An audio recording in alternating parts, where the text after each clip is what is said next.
मुंबईच्या कुर्ला वेस्टमध्ये एक 74 वर्षांची आजी रात्री 8:30 वाजता मंदिरात दर्शन घेऊन आपल्या घरी जात होती.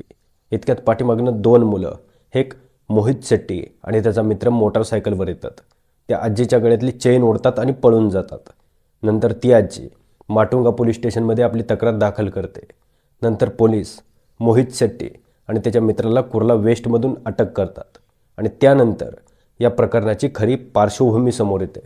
22 वर्षांचा मोहित शेट्टी मोबाईलवरती ॲव्हिएटर गेम खेळत असतो. त्यामध्ये तो हरतो. मग ते मित्रांकडून 85,000 रुपये उधार घेतो. तेही हरतो. नंतर त्या मित्रांचे उधार घेतलेले पैसे परत देण्याची वेळ येते. मग त्याच्याकडे कुठला ऑप्शन राहत नाही. घरी तर मागू शकत नाही, कारण घरची परिस्थिती अत्यंत हलाखीची आणि जरी चांगली असेल तर कुठले आईवडील आपल्या मुलाला मोबाईलवरती ऑनलाईन गेम खेळण्यासाठी पैसे देतील. त्यामुळे त्याच्याकडे कुठला ऑप्शन राहत नाही. मग तो चोरीचा ऑप्शन निवडतो. हे तर झालं एक उदाहरण. अशा अनेक घटना तुम्ही तुमच्या आजूबाजूला बघितल्या असतील, ऐकल्या असतील. भोपाळमधल्या एका तरुणाने 30 लाख रुपये लॉस केले या बेटिंग गेममध्ये. सेकुंद्राबादमध्ये 75 लाख. पुण्यामध्ये एका तरुणाने 39 लाख रुपये लॉस केले या बेटिंग गेममध्ये. अशा असंख्य घटना आहेत. आता या ऑनलाईन गेममध्ये मुलं फसतात कसे? ॲव्हिएटर, ड्रीम 11, कॅसिनो, 3 पत्ती ह्या फक्त गेम नाहीत, तर एक ट्रॅप आहे. आणि या गोष्टींमध्ये माणूस कसा फसत जातो सांगतो. तुम्ही ॲव्हिएटरची ऑफिशियल वेबसाईट ओपन केली. तिथे सुरुवातीलाच एक टॅगलाईन येते, प्ले अँड विन, खेळा आणि जिंका. मोठे मोठे सेलिब्रिटी, रील स्टार या गोष्टींना प्रमोट करतात. तुम्ही यूट्यूबवरती एखादा व्हिडिओ बघताय, त्या व्हिडिओमध्ये सुद्धा ॲड येत राहतात. आणि हे बघून बघून प्रत्येकाच्या डोक्यात फक्त ते जिंकणं बसतं. कारण कुठल्याच ॲडमध्ये हरण्याचा उल्लेख कुणी करत नाही. एक शॉर्टमध्ये डिस्क्लेमर येतो, पण इस खेल में आदत लगना या आर्थिक जोखिम संभव है, जिम्मेदारी से खेले. त्याच्याकडे कोणी लक्ष देत नाही. प्रत्येकाच्या डोक्यात फक्त ते जिंकणं आणि जिंकणं बसतं. ज्यावेळेस सुरुवातीला तुम्ही पैसे लावता त्यावेळेस तुम्ही जिंकता. मग तुम्हाला आशा लागते. सपोज तुम्ही 100 रुपये लावलेत, त्या 100चे 300 रुपये होतात. मग तुम्ही ते 300 रुपये लावता. मग त्या 300चे 500 होतात. मग तुम्हाला वाटतं की 500 लावले तर 1000 होतील. मग तुम्ही ते 500 रुपये लावता.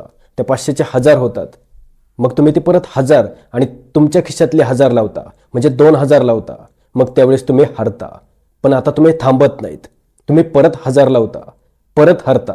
नंतर परत तुम्ही 500 लावता. मग तुम्ही जिंकता.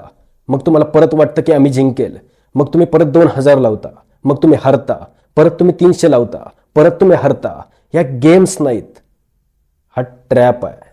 आणि हा ट्रॅप तुमचं माइंड कॅप्चर करतो. आधी तुम्हाला थोड्या पैशांचे लालच दाखवतात आणि नंतर तुमचा बॅलन्स रिकामा करतात. आत्ताच्या पिढीला पैसा कमवायचा आहे, पण तो जलद गतीने. त्यामुळे मुलांचा कल हा गेमिंग फ्रॉडमध्ये फसतो. आणि सगळ्यात मोठी शोकांतिका म्हणजे आत्तापर्यंत तरी भारत सरकारचा या गोष्टीवरती काहीही रेस्ट्रिक्शन नाही आहे, बंधन नाही आहे. कितीतरी कुटुंब उद्ध्वस्त झाली आहे गेमिंग फ्रॉडमुळे. अशी किती उदाहरणं आहेत. आई वडील दिवसभर रोजानं कामाला जातात आणि मुलं गेमिंगमध्ये पैसे उडवतात. यामध्ये सगळ्यात मोठी चुकी ही गव्हर्नमेंटची आहे. जर गव्हर्नमेंटने रिस्ट्रिक्शन घातलं तरी प्लॅटफॉर्म राहणार नाही. पण सरकार या गोष्टीवरती बंधन घालत नाही, कारण त्यांना टॅक्स मिळतो. Saudi Arabia, Iran, Bangladesh, Nepal, Indonesia, Pakistan या देशांमध्ये या सट्टा गेम्स बंद आहेत. आणि आपल्या देशामध्ये युवा पिढी ज्यांना आदर्श मानते, आयडियल मानते, तेच या सट्टा गेमच्या जाहिराती करतात. इंस्टाग्रामच्या रील्सवरले काही नमुने.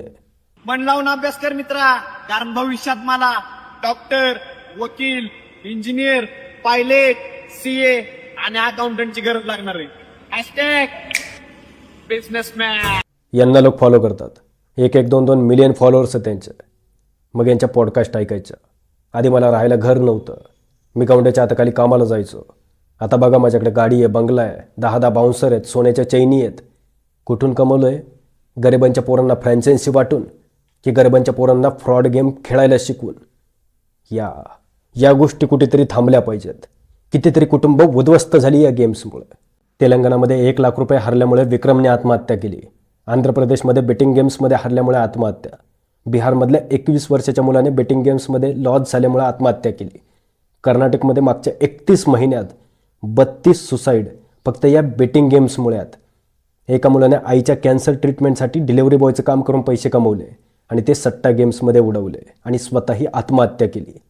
या गोष्टी कुठेतरी थांबल्या पाहिजेत. हा व्हिडिओ फक्त माहिती म्हणून नाही, तर ही एक तळमळ आहे.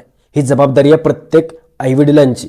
आपला मुलगा जर रीलमधल्या छपरींना आदर्श म्हणत असेल आणि आहेत 2-2 करोड फॉलोअर्स आहेत त्यांचे, ज्या लोकांनी यांना वर उचललंय, ज्या लोकांनी यांना मोठं केलंय, त्याच लोकांच्या जीवावर हे पैसे कमवतात. गेमिंगमध्ये मुलांना फसवतात. 17-18 वर्षाच्या मुलांना गेमिंगमध्ये फसवायचं आणि स्वतः 50-50 लाखाच्या गाड्या दाखवायच्या, सोन्याच्या चैनी दाखवायच्या आणि रुबाब मिरवायचा. यांच्यामुळं गरिबांची पोरं आत्महत्या करतात. 300 रुपयांसाठी आईवडील दिवसभर उन्हातानात कामाला जातात. त्यांना माहीत नाही आहे हे सोशल मीडिया, हे गेमिंग, हे फ्रॉड. आणि मुलं एका तासाला 2-2, 3-3 हजार रुपये उडवतात आणि नंतर कर्जाचा डोंगर झाला की आत्महत्या करतात. काय चुकी आहे त्या भोळ्या आईवडिलांची? त्यामुळे या गेमिंगना प्रमोट करणारे हे रील स्टार यांना कुठेतरी आळा बसला पाहिजे. त्यामुळे सतर्क व्हा. या फसव्या गोष्टींपासून स्वतः वाचा आणि दुसऱ्यालाही वाचवा. गव्हर्नमेंट या गोष्टीवरती बंधन घालू अगर नाही घालू, त्यांना टॅक्स मिळतो, त्यांना फरक पडत नाही, त्यांची मुलं सुरक्षित आहेत. फरक पडतो तो गरीब कुटुंबांना. Be careful and avoid Fehling victim to this thing. Thank you.